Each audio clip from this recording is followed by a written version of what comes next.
हाथ के भी कितने रूप होते हैं। कुछ स्नेह के नाते आपसे मिलते हैं तो कुछ प्रहार बनकर आप पर गरजते हैं, कुछ मित्रता के नाते आपके ओर बढ़ते हैं तो कुछ शत्रुता में आपको खींच ले जाते हैं। किंतु कभी सोचा है कि कौन सा हाथ अधिक मूल्यवान? जब आप सफल होते हैं, जब आप शुभ कर्म करते हैं, तब कुछ हाथ आपके लिए तालियां बजाते हैं और कुछ हाथ ऐसे होते हैं जो आपके कंधे पर रखे जाते हैं जब आप जीवन में सबसे अधिक असफल होते हैं, जब आप टूट जाते हैं। ये तालियां बजाने वाले ये हाथ, आपकी प्रशंसा करने वाले ये हाथ, इससे कहीं अधिक मूल्यवान है वो हाथ जो आपको तब सहारा देते हैं जब आप वो समय व्यतीत कर रहे हैं जो कोई नहीं करना चाहता।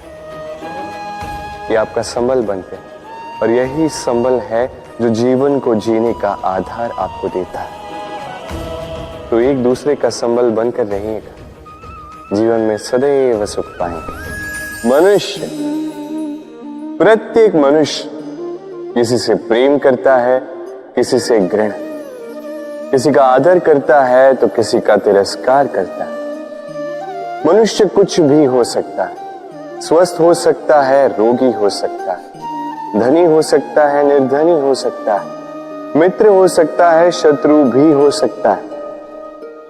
यदि कुछ नहीं हो सकता तो अस्पर्श, छुआछूत ईश्वर की दृष्टि में सबसे बड़ा पाप है। ये जो मनुष्य का शरीर है ये ईश्वर की देन है, ये उसका मंदिर है। हर शरीर में ब्रह्मा जी निवास करते हैं, तो इस शरीर का अपमान करना, इसे छूने से भी कतराना, ये कभी ना करना। इस जीवन में छुआछूत कभी ना करना। ईश्वर की जो देन है उसका सम्मान करना सीखो। प्रेम और चाह समान लगते हैं किंतु है नहीं, इनमें बहुत अंतर है। देखा जाए तो प्रेम और चाह कभी एक हो ही नहीं सकते। अब यदि मैं आपको उदाहरण दूं, यदि आप इस पुष्प को चाहते हैं तो आप इसे इसकी डाली से तोड़कर अपने पास रखें, किंतु यदि आप इससे प्रेम करते हैं तो आप प्रतिदिन आकर इसकी जड़ों को जल देंगे ताकि ये और खिले। बस यही है अंतर चाह और प्रेम। चाह स्वार्थ बन जाता है, जहां प्रेम प्रेम परमार्थ बनता है। तो चाह नहीं, प्रेम कीजिए, जीवन धन्य हो जाए। कभी किसी बालक को देखा है? कितना कुछ घटित होता है उसके जीवन, बालपन से लेके बड़े होने तक असंख्य अनुभवों को अनुभव करता है। कभी गिरता है, कभी चोट खाता है, कभी सीखता है, कभी पीड़ा सहता है तो कभी आनंद के क्षण जीता है। किंतु स्मरण रखता है तो केवल आनंद के क्षण। अब तनिक एक बार आपके जीवन के प्रारंभ में झांक के देखिए, आपके बालपन में झांक के देखिए, आप पाएंगे कि अधिकतर स्मृतियां जो आपके मन में हैं वो अच्छे क्षणों की, बुरे क्षणों की नहीं। इसीलिए ये बालपन, ये सुखी होता है, ये निश्चिंत होता है। इसलिए आज भी ना जाने आप कितने भी बड़े क्यों ना हो जाए, बुरी स्मृतियों को, बुरी यादों को भुलाने का प्रयास कीजिए। एक बार बुरी यादों को भुलाने का अनुभव आपको हो गया तो स्मरण रखिए, कितने भी कठिन कष्ट आपके जीवन में क्यों ना आए, उनका सामना करने में आप सक्षम रहे। यदि मैं आपसे पूछूं कि इस संसार में सबसे महत्वपूर्ण तत्व कौन सा है, तो आप कहेंगे जल। और बिल्कुल ठीक है, किंतु किस कारण से? इसलिए कि वो हमें जीवन देता है, इसलिए कि वो हमारी प्यास बुझाता है, या इसलिए कि हमारे दैनिक कार्यों से लेकर मरने तक हमारे काम आता है, हर कार्य में हमारी सहायता करता है? नहीं, इसके पीछे एक भाव है जल की प्रकृति। सोचिए, सागर का ये जल सूर्य के ताप को सहकर वाष्पित होता है, फिर ऊपर जाके मेघों में समा जाता है, फिर मेघों के साथ एक लंबी यात्रा तैर कर कहीं पर्वतों से टकराकर वर्षा बनकर इस धरा पर बरसता है। फिर इस धरा के अंग को, इसकी मिट्टी को स्वयं में समा लेता है। मनुष्यों द्वारा, अन्य जीवों द्वारा जो गंदगी फैल चुकी है उसे स्वयं में समा लेता है और फिर अग्रसर होता है पुनः सागर की ओर, सागर में समा जाता है। किंतु फिर भी पुनः वाष्पित बनते समय उस गंदगी को वहीं छोड़ देता है, उस गंदगी को अपने साथ लेकर नहीं जाता। बस यही जल की प्रकृति है जो उसे महान बनाती है। आप भी अपने जीवन में अपना कर्म कीजिए, महान कर्म कीजिए, पुरुषार्थ कीजिए, किंतु पुरुषार्थ के साथ जो अहम आता है उसे अपने साथ उठने ना दें, उससे परे उठें। आप स्वयं को जल की ही भांति हल्का पाएंगे। चिंता, सभी कहते हैं चिंता नहीं करनी चाहिए, किंतु चिंता सभी करते हैं। जो वृद्ध व्यक्ति होता है वो अपने अतीत की आज से तुलना करके चिंतित रहता है। जो युवक होता है वो भविष्य के विषय में सोचता है, अपने लक्ष्य को कैसे प्राप्त किया जाए इस विचार में चिंतित रहता है। एक बालक ही है जिसे ना भविष्य की चिंता है न भूतकाल का दुख है। और ऐसा क्यों?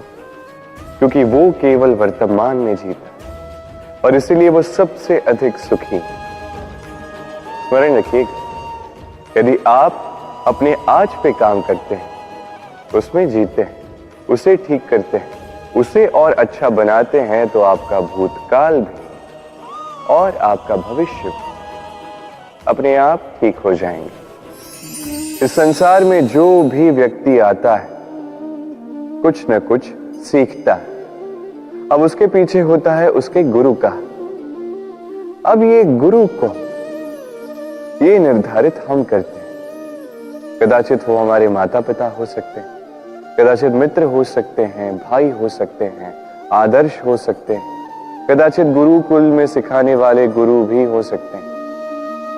अब संसार की कुछ बातें ऐसी जो संसार का कोई गुरु नहीं सिखा सकता, वो आपको समय सिखा जाता है। क्योंकि संसार में समय से बड़ा गुरु और कोई नहीं। अब समय में और गुरु में एक समानता है और एक अंतर है। समानता ये कि समय और गुरु दोनों आपको सिखाते हैं। अंतर ये कि गुरु पहले आपको सिखाता है, फिर आपकी परीक्षा लेता है। समय पहले आपकी परीक्षा लेता है, फिर आपको सिखाता है।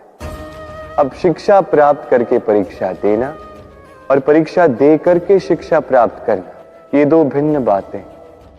और सदैव स्मरण रखिए, इस समय से आपको जो भी सीख मिलती है उसे सदैव अपने पास संभाल कर रखिए, क्योंकि समय से बड़ा, समय से मूल्यवान, समय से अधिक आधुनिक और कोई गुरु नहीं। ना, कितनी साधारण सी बात है। हर एक मनुष्य जो जन्म लेता है उसे एक नाम मिलता है, जो उसे दिया जाता है या तो उसके माता पिता द्वारा, या तो उसके गुरु द्वारा, या किसी संबंधी द्वारा, या किसी प्रियजन द्वारा। इसी नाम के साथ वो पलता है, बढ़ता है। परंतु क्या यही नाम है? क्या यही सब कुछ है? कदापि नहीं। एक नाम वो है जो आपको जन्म से मिलता है, जिसे आप कर्म तक ले जाते हैं, और एक नाम वो जो आप अपने कर्म से अर्जित करते हैं, और इसी कारण से आप जन्मों जन्मों तक जाने जाते हैं। आपका वास्तविक नाम वो नहीं जो आपको जन्म से मिला है। आपका वास्तविक नाम वो है जो आपने अपने कर्म से कमाया है, क्योंकि इस कमाई के पीछे अनंत प्रयास छिपे होते हैं, अनेक परिश्रम छिपे होते हैं। किंतु यदि आप चाहते ही हैं कि लोग आपके नाम को स्मरण रखें, तो आपको कर्म के मार्ग पर अग्रसर होना ही होगा। शुभ कर्म करने होंगे, निरंतर प्रयास करने होंगे, महान कर्म करने होंगे, और विश्वास कीजिए आपको एक महान नाम का ये फल अवश्य मिलेगा। मनुष्य सामाजिक प्राणी है, समाज में घूमता है, लोग ढूंढता है, संबंध बनाता है, उन्हें बढ़ाता है, सुख देता है, सुख प्राप्त करता है, अपने दुख को कम करता है। किंतु एक बात समझ नहीं पाता, अपने कौन है और पराये कौन है।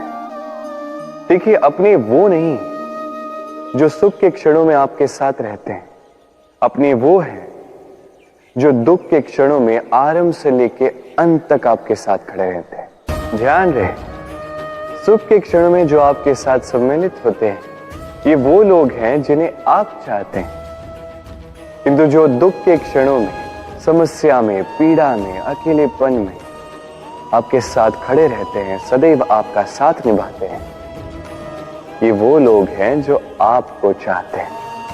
अब किन्हें अपना बनाना है और किन्हें पराया, निर्णय आपका है। कभी जीवन में आपने देखा होगा, सुना होगा कि मनुष्य जब दूध पीता है, उसमें यदि कोई मक्खी आके गिर जाए तो वो उसका पान नहीं करता, उस दूध को कहीं फेंक देता है। क्योंकि सोचिए, यदि यहां पे परिस्थिति तनिक भिन्न है, दूध के स्थान पर घी है, तो मनुष्य क्या करता है?